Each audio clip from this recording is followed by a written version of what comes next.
Alright, it's that time again. It's time for another solo overnighter in the woods. And this time, I'm talking a hybrid shelter, video game inspired, video game bushcraft. Let's get to it.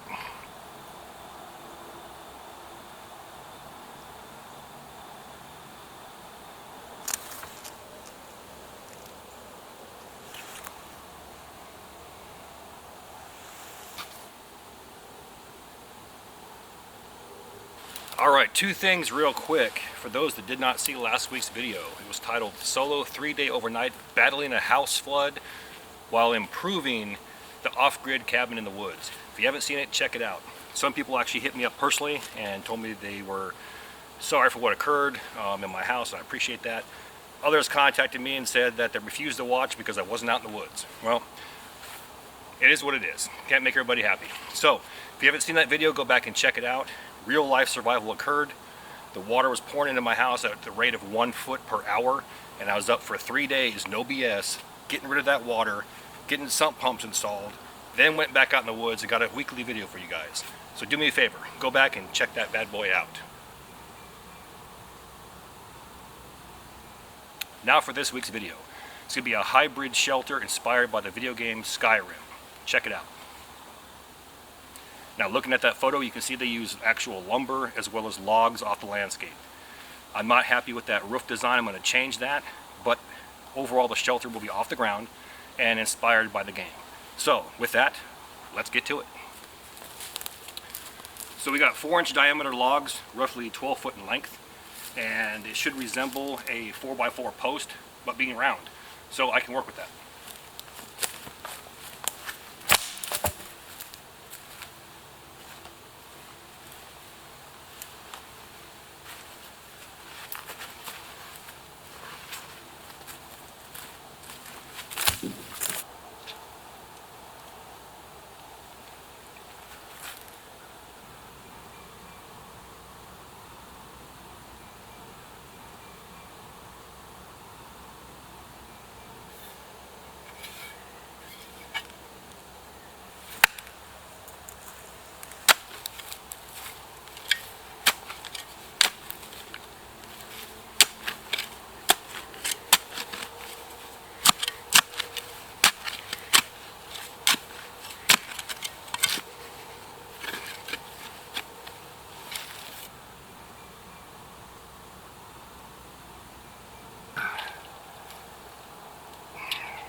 One, two, three, and number 4.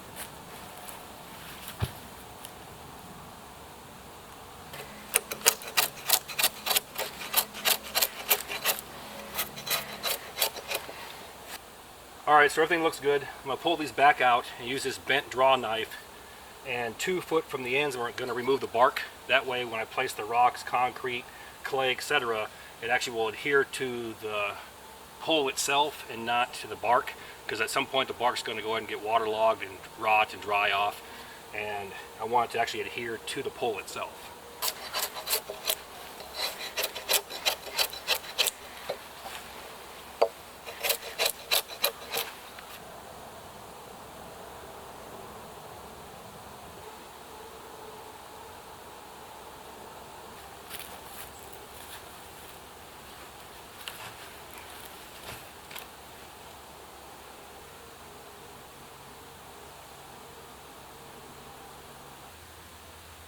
Going to use this diagonal right here in an arbor knot. That way I can level this pole and plumb it up this way and that way.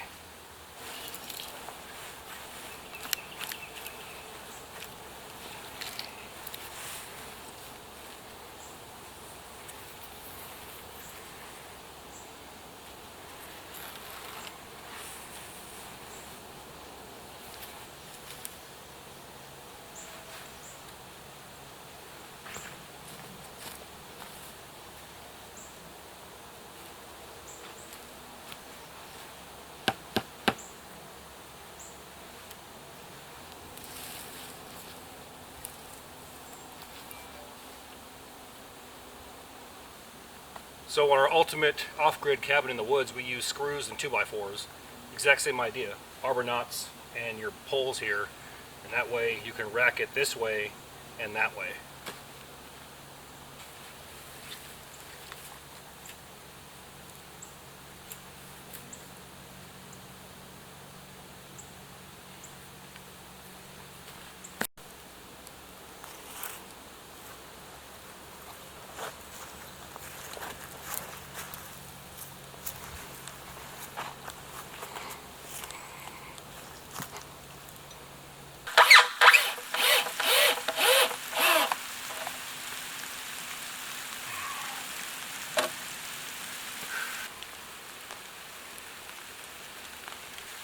Alright, this is not the floor. I needed something to try to pull everything together. It's going to be almost impossible to get these posts 100% perfect this way and this way. Why? Because we're not dealing with 4x4s or 6x6s. They're round, they're wonky, so I'm doing the best that I can. I'm going to try to use these 2x4s so I know they're exactly 8 foot and bring everything together. And then we'll concrete these bad boys. Hope it lasts for a few years.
And now I can have my floor supports, boom, boom, boom, boom, boom, boom, boom, and we'll be in business.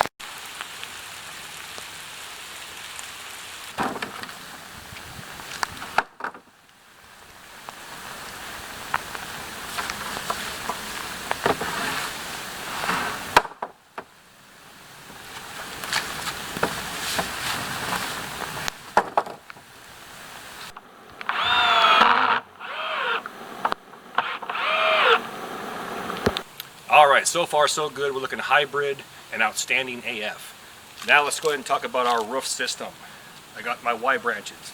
I'm going to place those at my halfway point right here and then land a ridge pole.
Alright, so you get the general idea.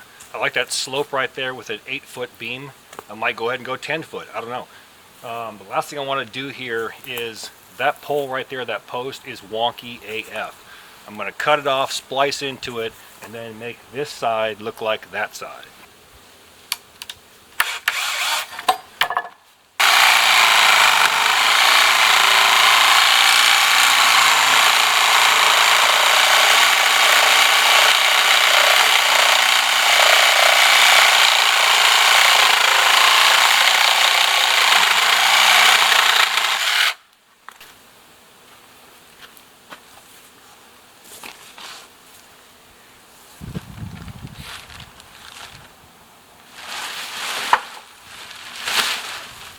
Alright, well, it's straighter than this wonky crap right here.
And we have Corporals Spam Ramen Egg Drop Soup. Actually smells amazing. Yes, sir. Piece of Spam hiding right there. Look at that. Catch you all in a few. That's what I'm talking about.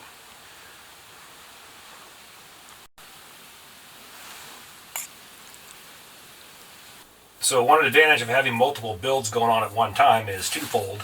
One, you guys get to see different things happen each week.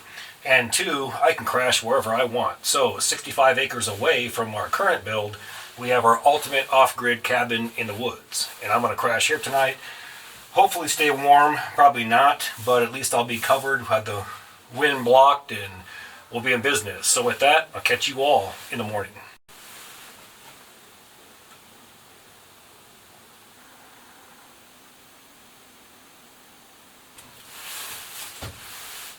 Oh man, I tell you what.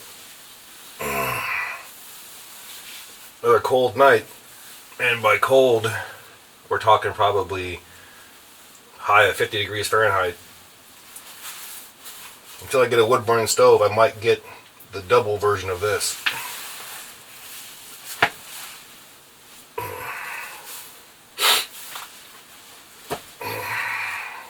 Coffee time.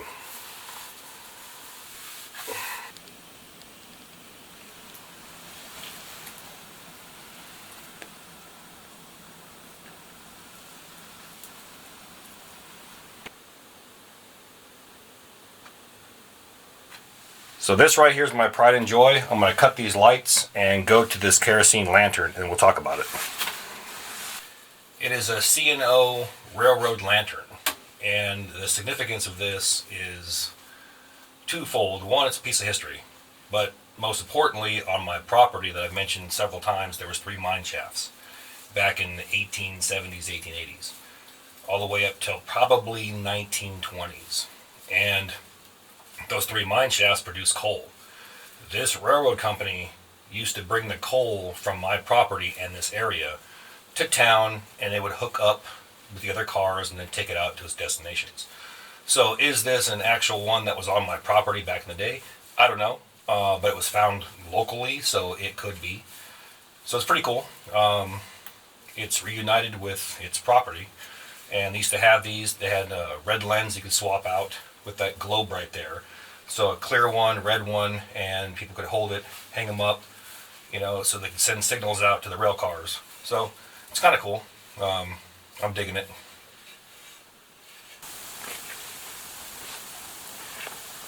As you already see, the picture that I showed, we've already changed the roof system, and I've changed what it's going to be for me, but it was inspired by a game. And that's the important thing, is the inspiration part. I seen something, I want to translate something that's not even real into reality, but make it workable and doable that will last for a long time. So we have this modern structure that we're working on here. We can bounce back and forth between a hybrid system, and I have a third one I'm going to start here in the next few weeks, so look forward to that.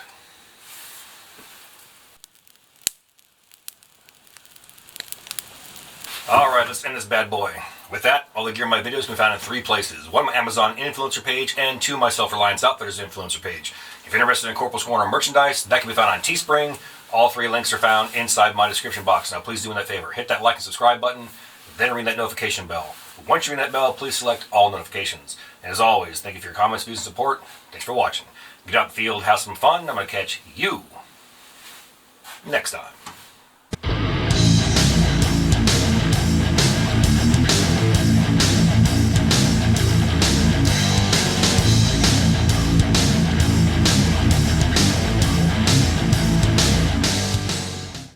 Now it's time for Corporal's final thoughts. Okay, let's go ahead and talk about how others perceive you. It's a double-edged sword. Some people care, some people don't. Now, it's a double-edged sword because you have close acquaintances, friends, family, relatives, loved ones that you want to inspire. You want them to like you. You want them to love you. And in return, you want to love them. You want everybody to be on the same page and have a good time and mesh well together. So you care about what people think of you. You care about whether or not you have a moral compass or you're guiding the young ones the right way. But that's not what I'm talking about. I'm talking about your overall appearance. The other side of the double-edged sword is you don't care at all. You're going to just go through life, do what you want, how you want it. It'll always be your way. You'll live your way. You'll die your way. And looking at that from a different perspective, there's nothing wrong with that.